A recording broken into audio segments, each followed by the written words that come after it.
जय भोले, जय माता की। जय भोले, जय माता की। पिताजी, मैं उज्जवल। मेरे दो प्रश्न थे जिन्हें लेके मैं काफ़ी समय से विचलित था।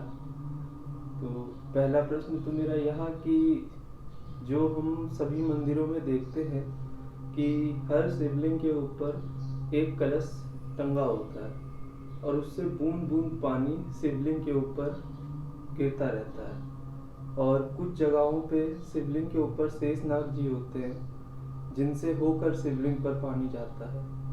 तो वह कलश क्यों टांगा जाता है? क्योंकि हर मंदिर पे तो हम देखते हैं प्रतिदिन हर व्यक्ति जाके शिवलिंग पर जल चढ़ाते ही है, और जैसा कि चाइना में देखा जाता है कि इसे एक टॉर्चर थेरेपी के रूप में भी इस्तेमाल किया जाता है, जिसमें व्यक्ति के माथे पे बूंद बूंद पानी गिरता है और वह धीरे धीरे तिल तिल करके वो विचलित होता है और अंतिम में उसकी मौत तक हो जाती है। तो क्या यह उचित है कि हम कलश को शिवलिंग के ऊपर टांगे? और दूसरा प्रश्न मेरा यह था कि जो शिवलिंग के अर्घ्य में हम देखते हैं कि सर्प बने होते हैं, तो कुछ शिवलिंग में बाहर की तरफ निकल रहे होते हैं और कुछ जगह शिवलिंग में सर्प अंदर की तरफ जा रहे होते हैं। तो वो सर्प का क्या मतलब है? जैसा कि आपने पहले बताया भी है कि सर्प को शक्ति से हम लोग इंगित करते हैं, तो वो शिवलिंग के अर्घ्य में सर्प जो है उनका क्या अर्थ है? आपका पहला प्रश्न है कि शिवलिंग के ऊपर कलश क्यों टांगा जाता है और उससे पानी शिवलिंग के ऊपर बूंद बूंद क्यों टपकता है। जैसे कि हम देखते हैं कि हमारे घर में जो बिजली चलती है तो उसमें दो तार चलते हैं, एक में अर्थिंग चलती है और एक में ऊर्जा चलती है। मतलब अर्थिंग हमें पृथ्वी से ही लेनी पड़ती है।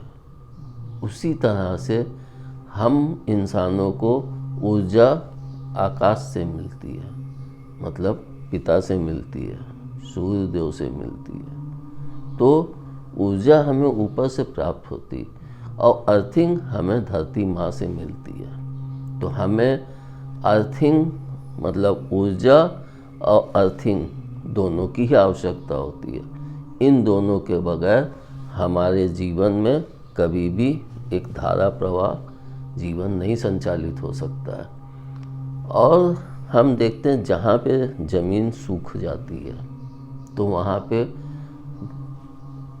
अर्थ नहीं प्रवाहित होता है, क्योंकि अर्थ हमेशा गीले में या किसी धातु पे ही प्रवाहित होता है। तो जब शिवलिंग के ऊपर जल थोड़ा थोड़ा या बूंद बूंद करके गिरता है तो वहाँ की धरती जो होती है वो धीरे धीरे गीली हो जाती है और वह पानी धीरे धीरे नीचे की तरफ बढ़ता जाता है, क्योंकि जितना पानी डालते हैं वो अंदर जाके एक जगह इकट्ठा होता है और वहाँ से हमें वह अर्थिंग मिट्टी गीली होने के कारण वह अर्थिंग शिवलिंग में प्रवाहित होने लगती है।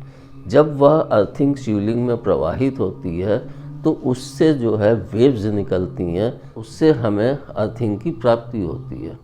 तो ऊर्जा शिवलिंग पे ऊपर से आ रही है, मतलब हमारे अंदर ऊर्जा प्रवाहित हो रही है और शिवलिंग से ही हमें अर्थिंग भी मिल रही है। मतलब एक ही चीज़ से हमें दोनों चीज़ों की प्राप्ति हो रही है। इस कारण से शिवलिंग के ऊपर कलश बांध के शिवलिंग पे बराबर जल गिराया जाता है, क्योंकि जहाँ पे नमी नहीं होगी तो वहाँ पे अर्थ कभी भी नहीं प्रवाहित होती। हम स्वयं भी देखते हैं, जैसे कि पहले घर में कि आपके यहाँ अर्थिंग कम आ रही है तो वो खोद के गड्ढे में नमक डालते हैं, फिर उसमें शायद कोई छड़ डालते हैं और फिर उससे तार खींच के घर की अर्थिंग लाइन में जोड़ते हैं मीटर से। तो घर में फिर जब अर्थिंग सही ढंग से मिलने लगती है तो घर के जितने भी बल्ब पंखे वो अपनी पूरी क्षमता के साथ कार्य करने लगते हैं। तो जब हमारे बनाए हुई चीज़ों में ऊर्जा और अर्थिंग मतलब करंट और अर्थिंग दोनों मिलता है तभी वो सही ढंग से काम करते हैं। तो हमें भी तो दोनों की आवश्यकता है, वो कहाँ से मिलेगा? वो हमें शिवलिंग से प्राप्त होता है। तभी हम जब शिवलिंग जहाँ पे स्थापित होती है वहाँ मंदिर में जब बैठते हैं तो हमें बड़ी शांति मिलती है, और वहाँ पे उस जल के कारण और वहाँ की उस अर्थिंग के कारण जब हम वहाँ बैठते हैं तो एक ठंडी ठंडक हवा भी लगती है, और ठंडक हमें, जैसे हम लोग एसी से ठंडक पाते हैं, मगर हम जब शिव मंदिर में बैठते हैं तो वहाँ हमें प्रभु की उस शिवलिंग से ही ठंडक की प्राप्ति होने लगती है। तो हमें दोनों ही कार्यों में अर्थिंग और ऊर्जा दोनों शिवलिंग से ही प्राप्त होती है। हम यह भी देखते हैं कि शिव मंदिर में चारों तरफ गेट होते हैं। उसका भी सबसे बड़ा कारण यही है कि हवा जिस तरफ से या जिस दिशा से भी चल रही है वह वहाँ से टकरा के उस पूरे वातावरण में एक ठंडक और एक शांति प्रवाहित करती है। इस कारण से शिव मंदिर पे शिवलिंग के ऊपर कलश टांगने का एक प्रचलन प्रभु ने शुरू से ही आरंभ करवाया है, जिससे हम मनुष्यों को बराबर लाभ मिलता रहे। और जो शेषनाग के ऊपर जल गिरता है तो उसको हम इस तरह से देख सकते हैं, जैसा कि मैंने पहले आप लोगों को बताया भी है कि रीढ़ की हड्डी से जो है वह हमारे सर के ही आकार की है। तो जो शिवलिंग में, मतलब शिवलिंग हमारे यहाँ पे कमर में स्थापित है और वहाँ से रीढ़ की हड्डी ये ऊपर आई है। और जब शिवलिंग के ऊपर फनकाले सर्प बैठा है तो उसके ऊपर जल गिर रहा है। मतलब हमें अपने दिमाग को हमेशा ठंडा रखना चाहिए। अगर हमारा दिमाग ठंडा नहीं होगा तो हम कोई भी कार्य शांतिपूर्वक नहीं कर सकते हैं। आपने एक चीज़ और पूछी कि चाइना में बूंद बूंद करके पानी गिरता है, तो उसका सबसे बड़ा कारण जो मैं समझता हूँ वह यह है कि जब व्यक्ति को नींद आती है तो वह सो ना पाए।